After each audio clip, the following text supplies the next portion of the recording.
ప్రేమ పుస్తకం తర్వాత 9 years gap తీసుకున్నారు. ఊటీకి వెళ్ళిపోయారు. ప్రేమ పుస్తకం తర్వాత ఊటీకి వెళ్ళిపోయి ఊటీలో ఉండిపోయారు. అప్పుడు మిమ్మల్ని రామోజీరావు గారే మళ్ళీ ఇక్కడ రప్పించారని బయట టాక్ అప్పట్లో ఉండేది. రామోజీరావు గారు మళ్ళీ మిమ్మల్ని తీసుకొచ్చారని. అట్లాగే తర్వాత ఆ సినిమాల కంటే ఉషాకరణ మూవీస్ కూడా ఆ సినిమా సంబంధించి మీ సలహాలు సంప్రదింపులను తీసుకోవడం అనేది జరిగింది. అట్లా అంతేనండి, ఏం లేదు, కంటిన్యూస్ గా సినిమాలు చేస్తూ ఒక స్టేజ్ లో రిలాక్స్ అయిపోదాము అన్న ఫీలింగ్ వచ్చా. ఢిల్లీ స్టూడియో కూడా టీ సిరీస్ వరకు ఇచ్చేసినాక ఊటీ వెళ్ళిపోయి ఇచ్చేసా. అప్పుడు తాతయ్య రామారావు గారు వాళ్ళ అబ్బాయిని పెట్టి హీరోగా సినిమా చేయాలన్న ప్రపోజల్లో నా దగ్గరికి వచ్చారు. వచ్చి వాళ్ళ అబ్బాయి మీద సినిమా చేయాలి. ఎందుకు రామారావు ఫ్యామిలీస్ పెద్దగా సినిమాల్లోకి ఎంటర్ అయ్యి కెమెరా ముందు నుంచునే అలవాట్లు లేవు కదా మరి ఎవరికి అంటే కాదు అని వాళ్ళ అబ్బాయిని పంపించారు. వాళ్ళ అబ్బాయి వచ్చి నాకు మా నాన్నగారు సంపాదించినటువంటి డబ్బుతో నేను సినిమాలు యాక్ట్ చేయటం నాకు ఇష్టం లేదు, దాంట్లో నా వల్ల పోయిందా వచ్చిందా అని అనిపించుకోవటం. అప్పుడు ఒక సినిమా మీరు చంద్రశేఖర్ గారి అబ్బాయి విజయ్తో కాల్ షీట్లు ఇప్పిస్తే ఆ సినిమా తీసి దాంట్లో లాభం వస్తే నేను దాంతో పాటు సినిమా తీసుకుని యాక్ట్ చేస్తాను ఆ డబ్బుతో అన్నట్టుగా ఎక్స్ప్రెస్ చేశాడు తాతయ్య రామారావు అబ్బాయి. నేను వెళ్ళి చంద్రశేఖర్ని అడిగాను, నాకెవరికి నా పిల్లలకి ఎవరికి సినిమా చేయాలనే ఇంట్రెస్ట్ లేదు చంద్రశేఖర్, నువ్వు ఎప్పటి నుంచో అడుగుతున్నావు మీ అబ్బాయిని పెట్టి సినిమా చేయమని. తాతయ్య రామారావు అబ్బాయి మా అబ్బాయిని అనుకోండి, ఆ అబ్బాయి ఇంట్రెస్ట్ ఉంది అని అంటే లక్ష్మీ ప్రొడక్షన్స్ బ్యానర్ పూర్ణచంద్రరావు అనే పేరు నిర్మాతగా ఉంటే చేస్తారండి.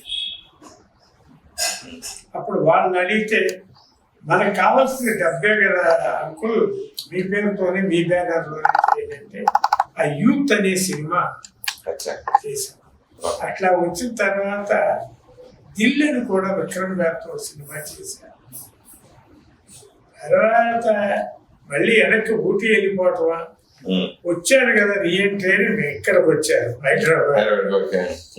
హైదరాబాద్ వచ్చిన తర్వాత సరే బెనర్జీ గారు వీళ్ళతో ఇక్కడ పరిచయాలతో వెంకీ అని ఒక సినిమా రవితేజ గారితో చేశారు.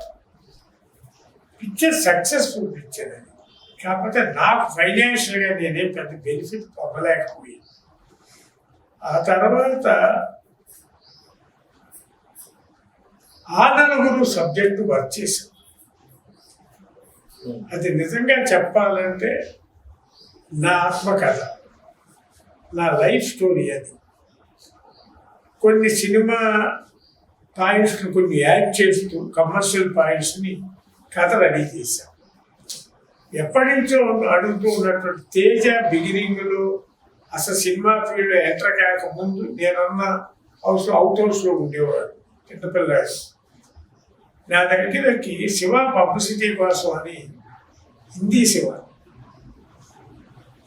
బాంబే వచ్చినప్పుడు నీలో ఇంత క్రియేటివిటీ ఉంది, ఇదే పబ్లిసిటీ డైరెక్టర్ కాకూడదా, మీలాంటి ఎంకరేజ్ చేస్తే అవుతారు సార్, గోహని కథ రెడీ చేసుకో, నేను ఛాన్స్ ఇస్తాను.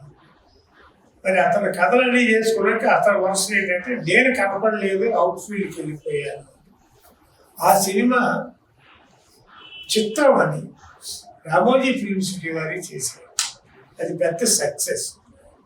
నేను తిరుపతిలో సినిమా చూశాను, ఆయన ఫోన్ చేశాను, మంచి పిక్చర్ చేశారు, సింపుల్గా చక్కగా చేసి విధానం బాగోదంటే మీకోసం చూశాను, మీరు కనపడలేదు, ఎక్కడున్నారో తెలియలేదు, అందువల్ల రామోజీ ఫిల్మ్ సిటీ ఇప్పుడైనా రెడీ నేను నీతో చేయటానికి అంటే లాగి డ్రాగ్ చేసి దాన్ని అవునన్నా కాదన్నా ఒక సబ్జెక్ట్. దానికి శివనాగేశ్వరరావు గారు ఇంకో డైరెక్టర్, వీళ్ళందరూ కూడా రామ్ గోపాల్ వర్మ గారు అసిస్టెంట్స్. ఆయన ఒక కథ తీసుకొచ్చారు, ఆయన గోపీమోహన్ గారు. రైట్, కథ మంచి కథ, ఫ్లాష్ బ్యాక్తో ఉన్నటువంటి కథ. అది ఈ రెండు సినిమాలు మొదలు పెట్టడం కోసంగా ఆ నలుగురు పక్కన పెట్టాం. ఆ నలుగురు నా mind of view commercial subject కాదు అవును అవును సురేష్ గారు. అవును అవును కాకపోతే నా సొంత కథ నా సబ్జెక్టు అనుకుని చేసింది. తర్వాత చేద్దామని అనుకుని ఈ రాత్రి ఎవరు అమెరికన్ ఫ్రెండ్స్ ఎన్ఆర్ఐ ఫ్రెండ్స్ వచ్చి అడిగితే చంద్ర సిద్ధార్థ్ గారు కూడా సార్ చేద్దాం సార్ డిలే చేయొద్దు అని చంద్ర సిద్ధార్థ్ గారు డైరెక్షన్ అంటే ఆ ఫ్రెండ్స్కి ఇచ్చాం, వాళ్ళు చేశారు. నేను శైలజా కృష్ణమూర్తి అవునన్నా కాదన్నా చేశాను. రెండు సినిమాలు డిజపాయింట్ చేసి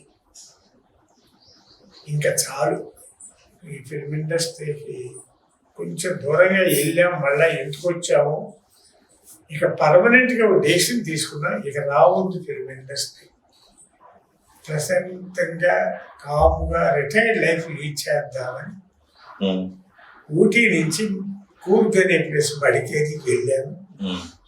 అక్కడికి వెళ్ళినా కూడా యాక్టివిటీ కావాలి కదా, తిని కూర్చోవటం కాదు కదా అని ఏదో చిన్న ప్రాజెక్ట్ ఒకటి మొదలుపెట్టి చేస్తున్నాను సురేష్ గారు.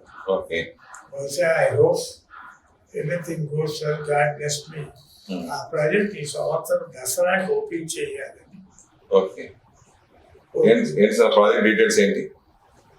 అది రిసార్ట్ లాగా చేశారు సార్. మామూలుగా ఇప్పుడు ఎక్కువ మన ఇండియన్ మెంటాలిటీ ఇంతకుముందు ఫారినర్స్ ఎన్ఆర్ఐలు మన రిలేటివ్స్ ఫ్రెండ్స్ అక్కడ సెటిల్ అయిన వాళ్ళందరూ శనివారం ఆదివారం మీకు ఫోన్లో టచ్లో ఉండేవారు కాదు, మొబైల్స్ లేని టైం. ఏంటి నిన్న మొన్న ఎక్కడికి వెళ్ళారు అని అంటే వీకెండ్కి వెళ్ళాము అనేవారు. అంటే అప్పుడు మనకి వీకెండ్ అంటే ఏంటో మనకు తెలియదు. ఇప్పుడు ఆ కాన్సెప్ట్ కానీ ఆ థాట్ కానీ ఈ సాఫ్ట్వేర్ డెవలప్మెంట్ వచ్చినాక ఇండియాలో కొంచెం ఇన్కమ్ బాగా పెరిగినాక, అంటే 10,000 రూపాయలు ఎక్స్పెక్ట్ చేసే వాళ్ళకి 60-70 లక్షల రూపాయలు ఇన్కమ్ వస్తుంది. వీళ్ళందరికీ కూడా ఆ వీకెండ్ అనేటటువంటి కాన్సెప్ట్ పెరిగింది. అందువల్ల ఎక్కడికైనా బయటకు వెళ్ళిపోతాం సిటీలో నుంచి అనేది.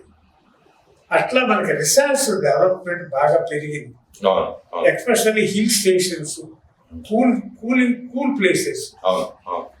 అట్లాగే కర్ణాటకలో కూర్గ్ ఒకటి హిల్ స్టేషన్, కాఫీ తోటలో కొన్ని గ్రీనరీ పచ్చదనం, గోల్డెన్ ఇంగ్లీష్ వాళ్ళు అనేవారు, స్కాట్లాండ్ ఆఫ్ ఇండియా, బాగుంటుంది క్లైమేట్, అక్కడ కడదామని చెప్పేసి ఒక 10 acres తీసుకుని స్టార్ట్ చేసాం. మిత్రులు స్నేహితులు అలాగ అందరూ దీంతో స్టార్ట్ చేసాం. అది కంప్లీట్ అవుతాం. ముందేదో 30 rooms అని అనుకున్నాం, 60 అనుకున్నాం, 50 అనుకున్నాం, 100 ఉండేది. ఆల్మోస్ట్ ఫినిషింగ్ స్టేజ్లో